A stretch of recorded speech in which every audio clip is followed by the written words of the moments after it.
주의 이름으로 축복합니다. 요즘 미국 대통령 선거 과정을 보면서 참 안타까운 마음이 큽니다.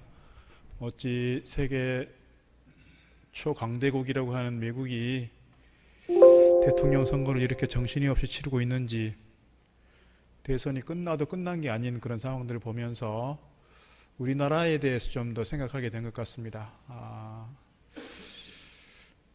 왜 미국 대선에 목사님 그렇게 관심을 갖습니까? 우리나라도 아닌데 이렇게 말하시는 분 계시는데, 그래도 우리나라 우방이고 우리나라가 어떻게 보면 동맹국이기 때문에 또 관심을 가질 수밖에 없는 것 같습니다. 미국의 대선 과정을 보면서 우리나라가 참 얼마나 이렇게 민주주의가 많이 발전해 있는가.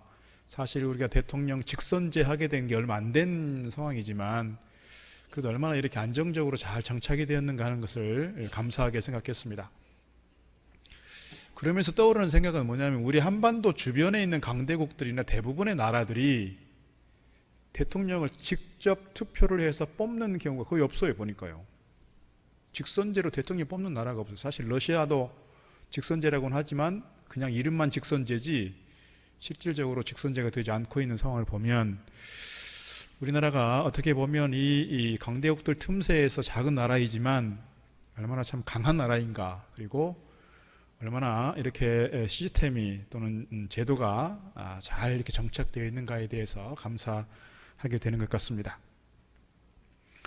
미국의 전직 대통령 중에 1976년에 제39대 대통령으로 취임한 전 대통령이 있습니다. 아마도 지금 생존해 계시는 미국의 전직 대통령 중에서 가장 존경받는 분이라고 생각됩니다. 지미 카터 전 대통령입니다. 이분이 1924년생이니까 지금 올해로 96세 정도 됐습니다.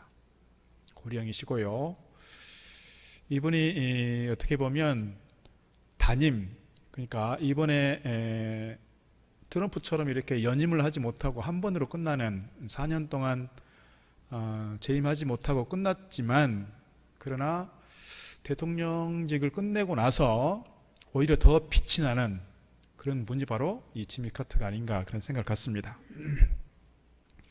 이분이 처음 대통령 선거에 나왔는데요, 뭐 미국 대통령들이 많이 그렇습니다만 주지사를 하다가 이제 대통령 선거에 나오는 경우가 많습니다. 이분이 대통령 선거에 나와서 선거운동을 막 하다가 내일이 이제 대통령 선거일입니다. 그러면 오늘 저녁 밤 12시까지 뭐 비행기를 타고 다니면서 얼마나 유세를 많이 할 거 아니겠습니까? 그 상대방 후보는 그렇게 비행기를 전세를 내서 뭐 이렇게 전국을 다니면서 이렇게 유세를 합니다. 그런데 이분은 이 대통령 선거일 전날인데 유세를 안 하는 거예요. 이유는 그날이 주일이었기 때문에 그렇습니다. 주일이어서 유세하는 것보다 더 중요한 게 있다. 그래서 이분이 자기 고향으로 가버려요. 주변 참모들이 난리가 났습니다. 오늘 하루 잘해야, 오늘 하루 잘못하면 수백만 명이 날아갑니다. 이렇게 막 주변에서 아우성을 치지만 이분은 고향으로 가서 자기 다니던 교회 가고 예배하고 아이들을 가르치고 그렇습니다. 그런데 그 다음날 대통령 선거에서 이분이 당선이 됐어요. 대통령이 됐다 이 말입니다. 그분이 대통령 하고 나서 세계 많은 분쟁 지역을 다니면서 갈등을 중재를 했고요. 또 그런 결과로 노벨 평화상도 받았습니다. 그리고 우리나라에도 헤비타트 이 사랑의 집짓기 하면서 여러 번 왔고요. 이분이 사실 암투병을 하면서도 하나님께서 나로 하여금 대통령이 되게 한 것은 대통령직을 감당함으로써 내가 좋은 개인적 명예를 얻고자 함이 아니요, 하나님께서 나를 통해서 대통령직이라고 하는 이 직분을 통해서 세계 많은 사람들에게 희망을 주고 평화를 심고 가난한 사람들에게 뭔가 좀 희망을 줄 수 있도록 하기 위해서 하나님께서 나를 이렇게 세우셨다고 하는 그런 신앙적 고백이 있는 거예요. 그래서 그렇게 전국 세계를 다니면서 이렇게 하는 거예요. 나이가 이렇게 많으심에도 불구하고. 이분이 대통령 선거 전날 그렇게 자기 교회를 찾고 그렇게 예배를 사모했고 아이들을 가르치는 일에 집중했던 것은 뭘까? 백성들의 민심을 얻는 것도 중요하지만 하나님의 은혜를 입는 게 중요하다. 그의 그 신앙 고백을 볼 수 있는 것 같아요. 내가 사람들 앞에 서는 것도 중요하지만 하나님 앞에 서는 게 더 중요하다.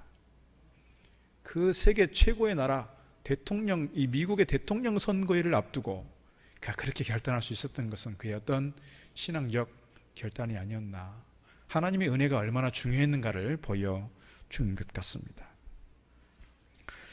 16세기 종교개혁자였던 마르틴 루터는 하나님의 오직 은혜로 구원 얻음을 강조했습니다. 하나님의 오직 은혜로서 구원받는다. 이것을 근거로 해서 십자가의 신학이 이렇게 발전이 되게 되었고, 마르틴 루터를 비롯한 종교개혁자들이 5대 솔라라고 하는 것은 오직 그런 뜻인데 5대 솔라를 구호로 걸었습니다. 5대 솔라를 잠깐 살펴보자면 이것입니다. 솔라 스크립추라. 솔라 스크립추라는 오직 성경입니다. 그때 당시에 로마 교황청을 중심으로 해서 천주교는 성경, 어떻게 보면 성경보다 더 우위에 있는, 성경보다 더 중요하게 여겼던 게 뭐냐면 전통이었고 교황권이에요.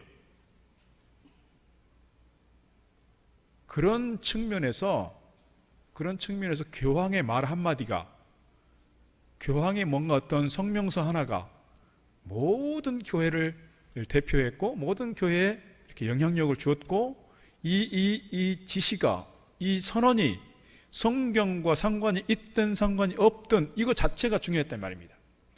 그런 점에서 종교개혁자들은 교황의 권위, 어떤 특정한 사람의 권위가 중요한 게 아니고 성경의 권위가 중요하다. 그래서 성경이 성경으로부터 해석해야 됐고, 성경의 권위가 어떻게 보면 가장 중요한 권위라는 점에서 카톨릭하고 많이 비교가 됐습니다. 카톨릭에서는 이것을 허용하지 않습니다. 두 번째는 뭐냐면 솔루스 크리스투스라고 하는 솔루스 크리스투스. 이거는 오직 그리스도입니다. 오직 예수 그리스도를 통해서만이 구원 얻게 되고 예수 그리스도만이 생명의 길이고 진리의 길이고 성경에서 말하는 것처럼 다른 통로를 통해서는 천국 갈 수 있는 길이 없다. 분명하게 선언하는 것이 뭐냐면 오직 그리스도입니다. 세 번째는 오직 은혜입니다. 솔라 그라치아. 솔라 그라치아는 예수 그리스도가 우리의 구주가 되었고 예수 그리스도가 우리에게 어떻게 보면 천국에 대한 생명의 길을 열어주셨는데, 그것은 오직 뭐냐? 하나님의 전적인 은혜라는 거예요. 그리고 네 번째 솔라 피데, 이 오직 믿음이 있는데 우리가 예수 그리스도를 구주로 믿는 이 믿음 안에서 우리가 구원을 얻는 것이지만, 거듭 말씀을 드릴 때 제가 세례 같은 거 제가 말씀을 드릴 때 그런 얘기 했습니다. 내가 예수 그리스도를 구주로 믿는다는 그 믿음 때문에 내가 구원 얻는 것이지만, 그 믿음의 고백조차도 사실은 누구로부터 오는 것이냐? 성령으로부터 온다는 거예요. 성령의 감동이 없이는, 성령의 은혜가 없이는 내가 예수를 주로 고백할 수 있는 그런 의지가 없다는 거예요. 그런 측면에서 내가 구원받은 것은 전적인 하나님의 은혜요, 선물이라는 거예요. 그리고 솔라 피데를 강조했던 것은 뭐냐면, 그때 당시 중세교회가, 지금도 천주교가 그런 교리가 있지만, 예수 그리스도를 확실히 믿음으로써 예수 그리스도를 나의 구주로 고백함으로써 얻는 것이 아니고, 이 항상 따라가는 게 뭐예요? 행위가 강조가 되고 있잖아요. 행위가 강조되다 보니까 뭐까지 나갔어요? 면죄부 사건까지 가는 거예요.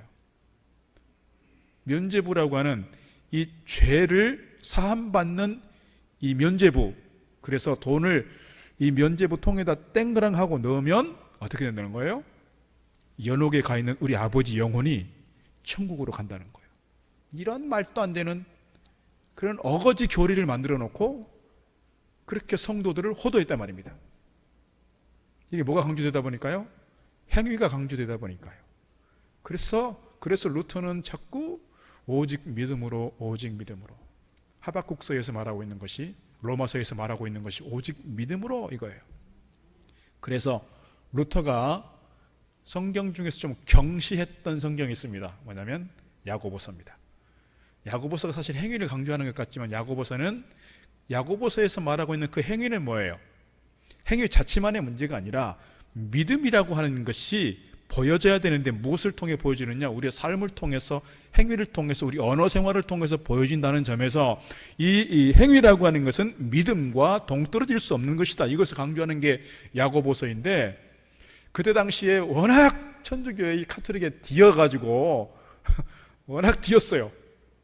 뒤어가지고 이 야고보서에 대해서 지푸라기 서신이라 그렇게 폄하했던 적도 사실이 있습니다. 오늘 어쨌거나 중요한 것은 솔라 피데, 오직 믿음으로 구원 얻는다.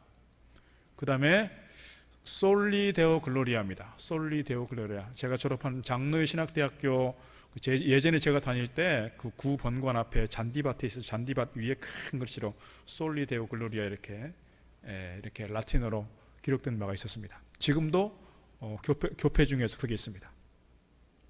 어떤 특정한 사람이 영광을 받는 게 아니고요, 우리의 모든 신앙생활에 있어서 목적은 어디 있느냐? 오직 하나님께 영광이에요. 이게 사도 바울의 고백이고 오늘 우리의 고백이어야 한다는 거예요. 특별히 그때 당시에는 가장 중심에 누가 있어요? 교황이 있어요. 모든 영광은 교황에게로 해요. 사실은 이것을 깨뜨리고 이것을 무너뜨리고 우리의 정말 신앙의 본질을 회복한다는 점에서는 우리의 모든 영광은 하나님께예요. 모든 영광 하나님께. 교회에서 담임 목사가 있으니까 교회의 모든 영광은 담임 목사에게? No. 이거는요, 이단 교주들이 하는 거예요. 이건 이단 교주들이 하는 거라고요. 모든 영광은 어디로 가느냐? 하나님께 가는 거예요. 여러분 열심히 봉사하고 헌신하고 섬겼어요. 그리고 나서 영광, 내가 받는 영광이 아니고요, 내가 섬김으로써, 내가 헌신함으로써 영광이 드러난다면 결국 주님의 영광이 드러나야 되는 것이라는 거예요. 이게 우리의 신앙적 고백이에요. 그런 측면에서 이 5가지 솔라, 5가지 오직이라고 하는 이 교리는 우리 개신교에 있어서 가장 기본이라고 말씀드릴 수 있고, 이 교리를 근거로 해서 우리가 지금 신앙생활을 하고 있다, 이렇게 말씀드릴 수가 있겠습니다. 오늘 제가 사실은 솔라 그라치아 이 부분에 대해서 좀 말씀을 더 드리려고 합니다. 창세기 6장 8절 말씀 보게 되면 이렇게 기록하고 있습니다. 노아에 대한 이야기입니다. 그러나 노아는 여호와께 은혜를 입었더라. 6장 9절, 이것이 노아의 족본이라. 노아는 의인이요 당대의 완전한 자라. 그는 하나님과 동행하였으며, 그랬습니다. 노아를 우리가 이해할 때, 노아는 홍수 사건을 통해서 이 노아가 제2의 인류의 시조가 됐어요. 사실은 아담처럼.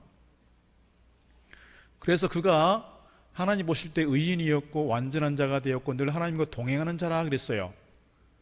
그런데 그가 과연 어떻게 의인이 될 수 있었고 어떻게 완전한 자가 될 수 있었고 어떻게 하나님과 늘 동행하는 자가 될 수 있었을까 생각을 해보면 8절의 비결이 있는 거예요. 8절의 비결이 뭐예요? 하나님의 은혜를 입었더라. 하나님께로부터 여호와께 은혜를 입은 자가 되었기 때문에 그 은혜를 통해서 그가 의인이 될 수 있었고 완전한 자가 될 수 있었고 늘 하나님과 동행하는 자가 될 수 있었다는 거예요.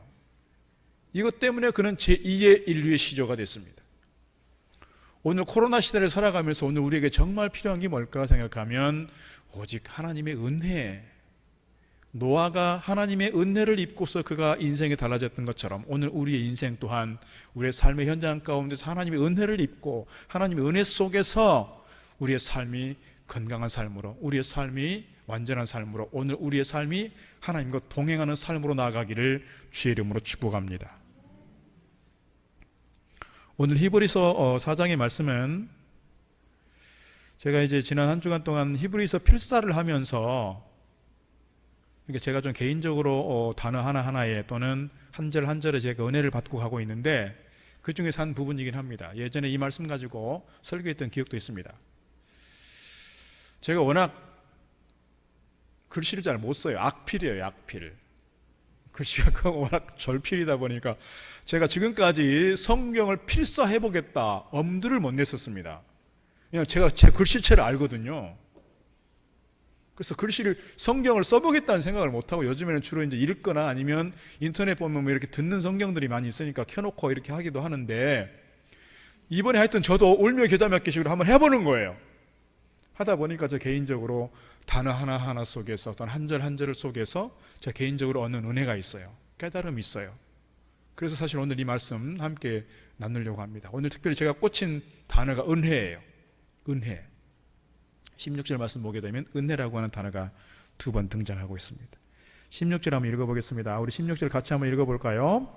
그러므로 우리는 긍휼하심을 받고 때를 따라 돕는 은혜를 얻기 위하여 은혜의 보좌 앞에 담대히 나아갈 것이니라. 은혜의 보좌 앞에 담대히 나아갈 것이니라 그랬습니다. 은혜의 보좌가 뭐냐? 우리가 구약 성경을 조금 좀 이해를 해야 이게 좀 가능한 부분입니다. 히브리서가 가지고 있는 장점이 뭐냐면 히브리서는 구약 성경의 많은 부분을 인용하고 있어요. 그러니까 구약 성경이 가지고 있는 제사법이나 율법이나 어떤 구약적 전통에 대해서 이것을 어떻게 그리스도론으로 어떻게 이것을 신약적으로 해석하고 적용할 것인가를 가장 잘 보여주고 있는 책이 히브리서예요. 그래서 히브리서에 보면은 구약 성경의 많은 내용들이 인용이 되고 있어요. 그리고 이것이 적용이 되고 있고요. 그런 점에서 히브리서를 잘 이해하려면 구약 성경을 잘 이해를 해야 사실 가능한 겁니다. 은혜의 보좌라는 게 뭐냐? 그림을 한번 보자면 이렇게 되어 있습니다. 은혜의 보좌 그림을 한번 올려주실래요? 네. 이 법궤가 있고 속죄소가 있고 그룹이라고 이렇게 제가 이렇게 설명을 해놨는데요. 은혜의 보좌라고 하는 것은 곧 어디를 말하냐면 속죄소를 말하는 겁니다. 속죄소는 어디냐면 이 구약의 성막에 대해서 공부해 보신 분들은 알겠지만 성막을 보면 이 밖에 이제 마당 쪽에 번제단이 있고 물두멍이 있고 그리고 이제 문 열고 들어가면 성소가 있습니다. 성소에는 세 가지가 있죠.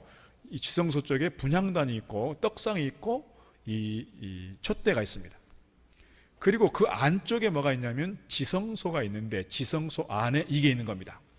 법궤가 있고 법궤 안에 뭐가 있죠? 법궤 안에 세 가지가 있다 그랬습니다. 첫째는 십계명 돌비가 있고요. 두 번째는요, 아론의 쌍난지팡이가 있고 그 다음에 만나가 있었습니다. 이 법궤 위에 이렇게 내려다보고 있는 이게 뭐냐면 그룹이라고 합니다. 보통 천사라고 이해하시면 되겠습니다. 천사의 형상이 있고 그 그룹 아래 법궤 위에 그 공간을 뭐라고 부르냐면 속죄소라고 부르는 겁니다. 1년에 한 번 대제사장이 지성소에 들어가서 이곳에다가 피를 7번 뿌리면서 제사를 드리는 곳입니다. 왜 속죄소라고 말하냐면 하나님께서 이곳에서 죄를 사해 주신다는 거예요. 그래서 속죄소예요. 이곳이 얼마나 두려운 곳인가. 1년에 한 번 누가 들어가냐면 대제사장이 들어가는 겁니다. 들어가기 전에 목욕 제기하고 백성들을 위해 제사를 드리고 자기 자신을 위해서 제사를 드리고 그리고 다 옷을 차려입은 다음에 허리에는 띠를 띄웁니다. 길게 줄을 맵니다. 그리고 이 복장 맨 아래에는 뭐가 달려있냐면 방울이 달려 있습니다. 그래서 혹시 이 대제사장이 허물이 있거나 흠이 있으면 이 지성소로 들어가면 거기서 죽는 거예요. 그래서 만약에 방울 소리가 딸랑딸랑 나지 않으면 그는 죽은 겁니다. 그러면 줄을 매달아서 사람이 들어갈 수가 없으니까 밖으로 끄집어내는 게 지성소입니다. 이 지성소가 얼마나 엄중한 공간인가, 얼마나 두려운 공간인가를 잘 설명해 주는 겁니다. 그런데 중요한 것은 뭐냐면 이 속죄소는 은혜의 자리라는 거예요. 하나님께서 만나주시겠다는 거예요. 하나님께서 은혜를 베푸시겠다는 자리가 사실은 이곳이에요. 성경을 좀 보자면 이렇게 되어 있습니다.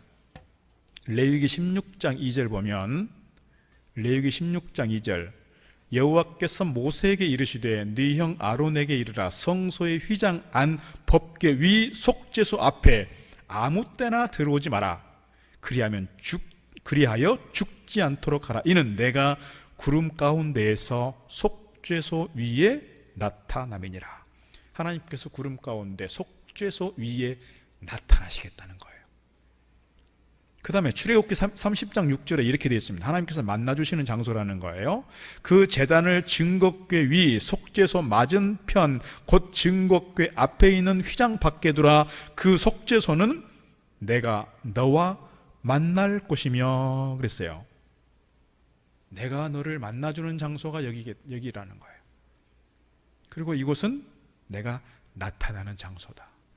그래서 우리가 구약 성경 공부하다가 성막에 대해서 이렇게 같이 나누게 되면 성막 그림에 주로 지성소 위에 이렇게 구름이 이렇게 막 하늘로 올라가 있는 장면들을 많이 보게 될 겁니다. 바로 그 구름이 시작되는 곳이 어디냐면 여기예요. 속죄소.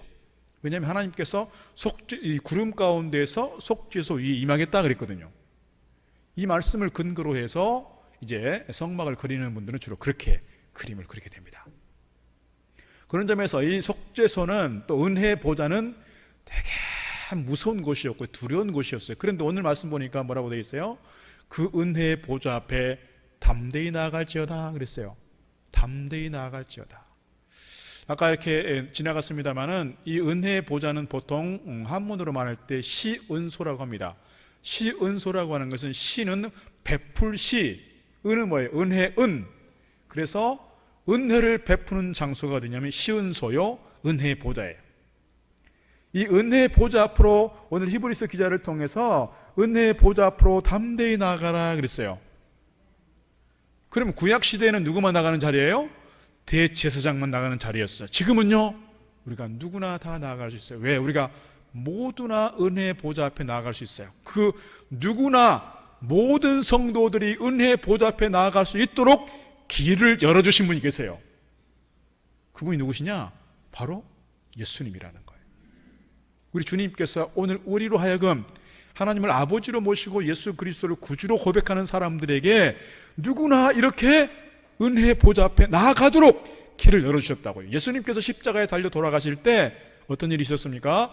성소와 지성소 사이에 있었던 이 휘장이 갈라졌다 그랬어요. 그래서 예전에는, 그 전에는 뭐예요?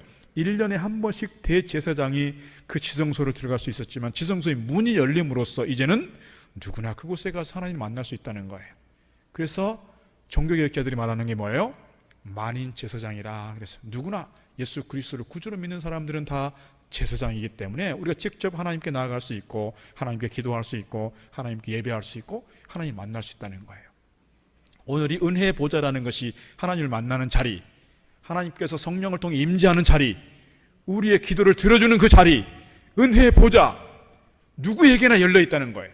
그런 점에서 오늘 우리가 두려워하지 말고 무서워하지 말고 하나님을 멀리 있는 하나님, 늘 벌하시는 하나님, 채찍질하시는 하나님, 징계하시는 하나님으로만 우리가 이해하지 말고 하나님께서 은혜 베푸시는 하나님, 우리를 사랑해 주시는 하나님, 우리를 돌보시는 하나님, 우리를 위로하시는 하나님, 우리를 품어주시는 하나님, 그 하나님을 기억하면서 우리가 은혜의 보좌 앞으로 담대히 나아가자는 거예요. 14절 15절 말씀 보게 되면 대제사장이라고 하는 단어가 두 번 등장합니다. 14절 제가 읽어보겠습니다. 그러므로 우리에게 큰 대제사장이 계시니 승천하시니 곧 하나님의 아들 예수시라. 우리가 믿는 도리를 굳게 잡을지어다. 15절 우리에게 있는 대제사장은 이렇게 말합니다. 그러니까 오늘 우리에게 누가 계시느냐? 대제사장이 되시는 예수 그리스도. 예수 그리스도가 대제사장이 되신다는 거예요. 뿐만 아니라 사도 바울 서신을 통해서 우리에게 분명하게 말씀하고 있는 것은 뭐냐면 하나님과 우리 사이가 원수지간이었지만 오늘 우리는 진노의 자식이었지만 예수 그리스도께서 십자가에 달려 돌아가심으로써 단번에 드리는 뭐였어요? 화목제물이라 그랬어요. 그래서 하나님과 우리 사이의 관계가 단절되었었지만 이제는 우리가 하나님과의 관계가 회복되었다는 거예요. 누구를 통해서요? 예수 그리스도를 통해서. 예수 그리스도께서 십자가에 달려 돌아가심으로 그분이 직접 화목제물이 되어주셨고 오늘 우리가 하나님께 도저히 나아갈 수 없는 존재였지만 그래서 1년 1차 대제사장을 통해서 간접적으로 이렇게 하나님의 임재를 보았지만 이제는 내가 직접 은혜의 보좌 앞에 나아가고 직접 내가 주님을 대면하여 내가 직접 하나님의 은혜를 경험하는 그런 자리로 나아갈 수 있게 되었다는 거예요. 누구를 통해서요? 예수 그리스도를 통해서. 예수 그리스도를 통해서. 그 예수 그리스도께서 멀리 계시는 분이 아니고요. 우리를 보고 구경만 하시는 분이 아니시고요. 오늘 15절 말씀 보니까 우리를 지극히 동정하고 계시다 그랬어요. 15절 말씀 보니까 15절에 이렇게 되어 있습니다. 우리에게 있는 대제사장은 그 대제사장이 누구라고요? 예수님이신데 그분은 우리의 연약함을 동정하지 못하실 이가 아니요 모든 일에 우리와 똑같이 시험을 받으신 이로되 죄는 없으시다 그랬어요. 여러분 우리가 어렸을 때 학교 다니면서 문법 배웠어요. 문법 배울 때 부정의 부정은 뭐라고 되어 있느냐? 부정의 부정은 강한 긍정이라고 배웠어요.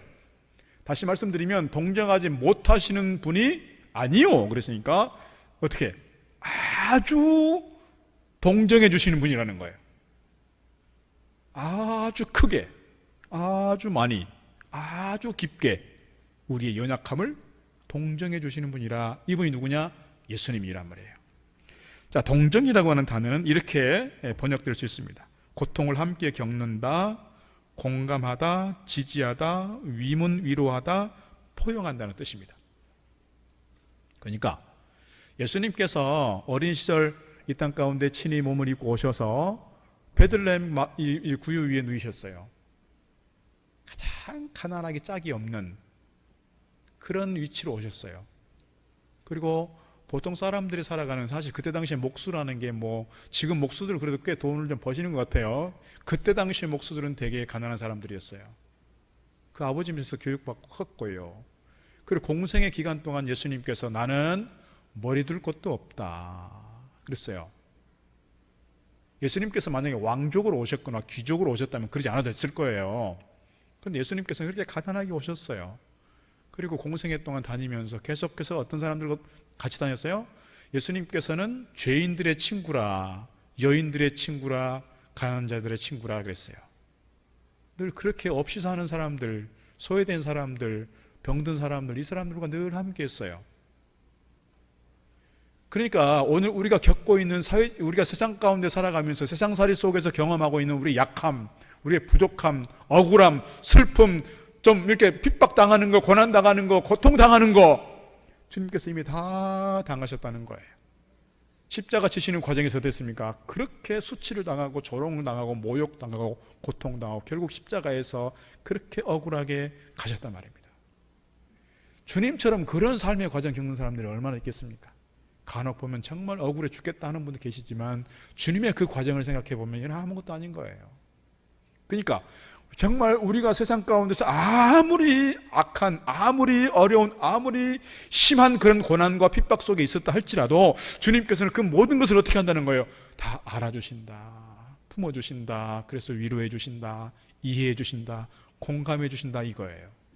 이게 우리 주님이시라는 거예요. 그래서 주님께서 우리를 위해서 어떻게 하신다는 거예요? 하나님 보좌 우편에 앉으셔서 우리를 위해서 중보하고 계신다 그랬어요. 중보하고 계신다. 그 주님께서 우리를 알아주시고 주님께서 우리를 알아주시니 주님께서 우리를 위해서 대신 기도해 주시는 그 장면 속에서 오늘 우리에 대해서 모르시는 분이 아니라 우리 하나님은 우리의 모든 것을 다 아신다는 거예요. 그러니까 하나님께 나아가 기도하고 하나님께 나아가 예배할 때 하나님께서 우리의 예배를 받으시고 우리의 기도를 들으시고 우리의 사정을 아시는 하나님께서 우리의 모든 것을 들어주시고 우리의 모든 것을 이해해 주시는 줄로 믿습니다. 시편 103편 14절에서 이렇게 기록하고 있습니다. 우리의 체질을 아신다는 거예요. 이는 그가 우리의 체질을 아시며 우리가 단지 먼지뿐임을 기억하심이로다. 우리의 체질, 우리가 어떤 마음을 가지고 있고 어떤 삶 속에 있고 우리가 어떤 성품을 가지고 있고 우리의 모든 것을 다 아시는 그분이 우리 하나님이시다. 이렇게 분명하게 우리에게 이야기해 주고 있습니다.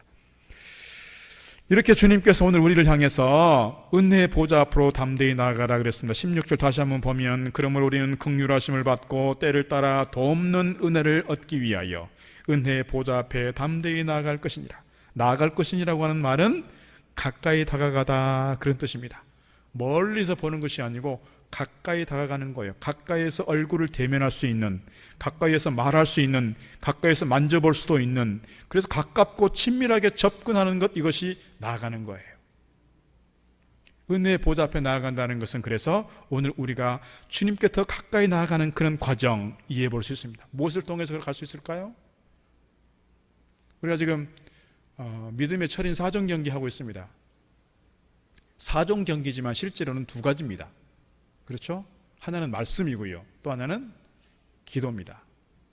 우리가 성경 통독 1년에 성경 1독을 하자 해서 그 과정 따라서 지금 가고 있습니다. 그렇게 하고 읽는 것만 하지 말고 쓰는 것도 한번 해보자. 그래서 히브리서 필사하고 있습니다. 우리가 130권을 만들었는데 127권이 나갔습니다. 그러니까 이분들이 참여하고 있다는 것이겠죠. 많이 참여해 주셔서 감사합니다. 읽고 쓰는 것만이 아니라 또 뭘 하자는 거예요? 기도해보자는 거예요. 새벽 기도하자. 우리가 코로나 시대가 되면서 우리 신앙적으로 많이 느슨해졌어요, 사실은. 그래서 좀 다잡고 신앙적으로 좀 비상을 걸어서 우리가 좀 긴장하고 각성하고 주님께 좀 나아가는 시간을 갖자. 그래서 새벽 기도 좀 해보자. 교회 나와서 새벽 기도 하기 어려우면 집에서라도 좀 영상 가지고 좀 해보자. 그 새벽기도 하고요. 그 다음에 뭐예요?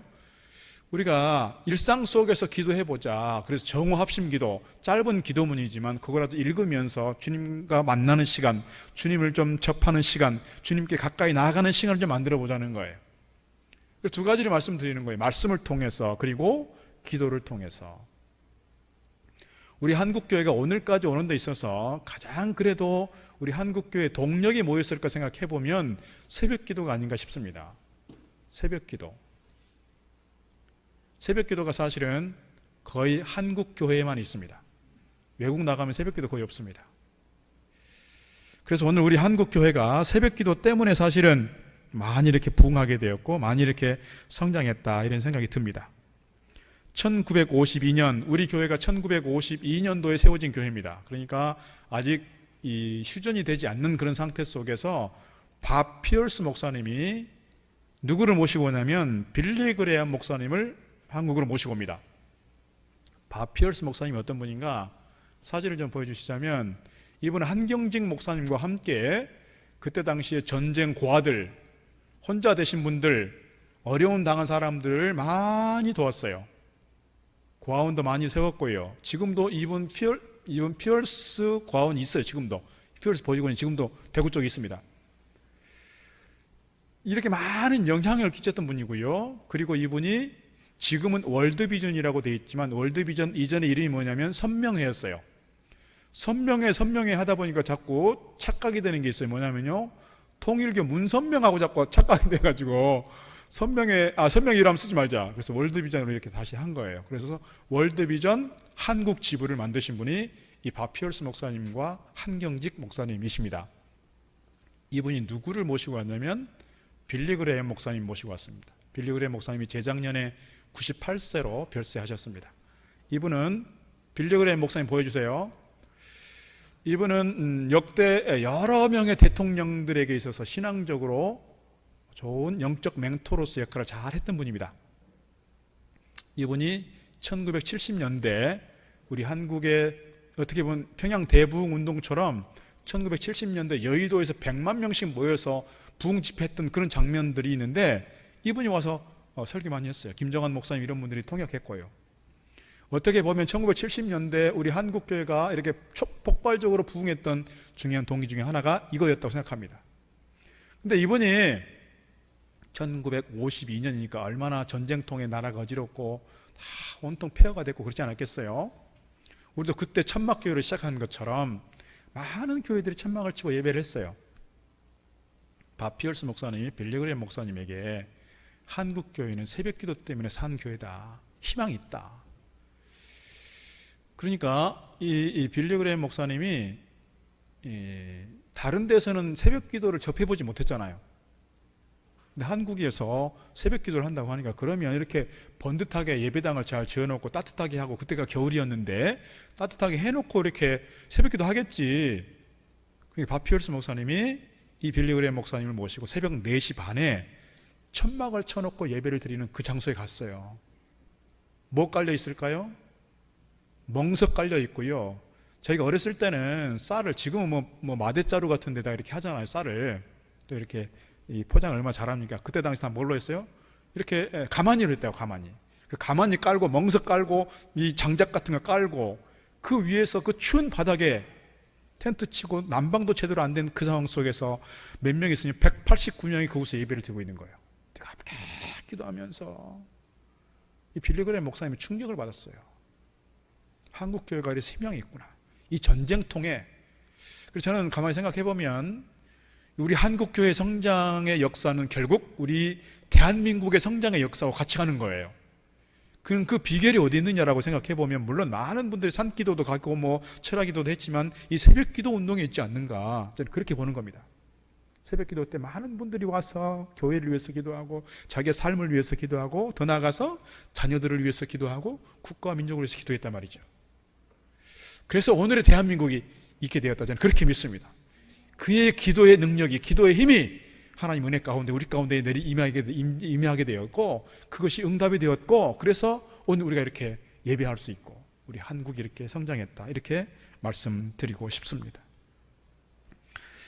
하나님의 은혜를 받는 첫 번째 비결은 기도신앙이라고 말씀을 드린다면 우리가 담대히 무릎 꿇고 하나님께 나아가는 그래서 하나님의 은혜를 경험하는 자리가 우리의 삶 속에서 이루어지기를 바라겠습니다. 새벽기도 또는 정합심기도, 우리 일상 속에서 어디서든지 우리가 하나님께 깊이 만날 수 있는 그 기도의 자리, 시간과 공간을 따로 구별해서 우리 신앙적으로 그래서 정말 하나님의 은혜를 깊이 있게 경험할 수 있는 저와 여러분 다 되기를 주의 이름으로 축복합니다. 특별히 교회에 모여서 하나님을 찾고 기도하며 찬송하고 예배할 때 하나님의 은혜가 풍성하게 우리 가운데 임하게 될 줄로 믿습니다. 교회는 그리스도의 몸이요, 교회는 예배를 통해서 은혜 받는 은혜의 보좌가 된다는 점에서 오늘과 특별히 교회를 통해서 이루어지는 은혜의 자리가, 은혜의 통로가 여러분 가운데 풍성하게 임하기를 주의 이름으로 축복합니다. 이사야 41장에서 이렇게 말씀하고 있습니다. 이는 나 여호와 너희 하나님이 네 오른손을 붙들고 내게 이르기를 두려워하지 말라, 내가 너를 도우리라 할 것임이라. 버러지 같은 너희 야곱아, 너희 이스라엘 사람들아, 두려워하지 말라, 나 여호와가 말하노니 내가 너를 도울 것이라. 네 구속자는 이스라엘의 거룩한 이니라. 그랬습니다. 이스라엘 백성들을 향해서 오늘 하나님께서는 내가 너를 도우리라, 그러므로 두려워하지 마라. 오늘 말씀에서 계속 반복되는 건 뭐예요? 돕는 은혜를 얻기 위하여예요. 주님은 우리를 돕고 계시다는 거예요.